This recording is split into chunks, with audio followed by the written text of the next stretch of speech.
মা, জানি তো এখন পানি চাবি, এমন কোনো মহৎ কাজ করে হোস নাই যে তোরা আমার পানি এনে দিতে হইব। যা, নিজেরটা নিজেই না খা। ছোট ভাই। কেন মা বলছে শোনো নাই? তোমার পানি তুমি নিজে নিয়ে খাও। ভাইয়া, দেখ, আজকে আমার কাছ থেকে বাইক চাবি না। আজকে বাইকে তেল নাই। আর প্রতিদিন যে এত বাইক বাইক করস, নিজের টাকা দিয়ে একটা বাইক কিনে নিতে পারস না?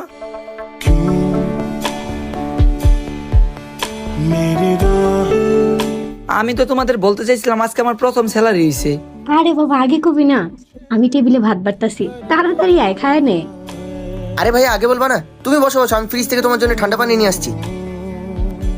আরে আগে কবি না? চল চল চল, আজকে ঘুরতে বেরোমু। আর আজকে কিন্তু বাইকের তেল তুই বেরো দিবি।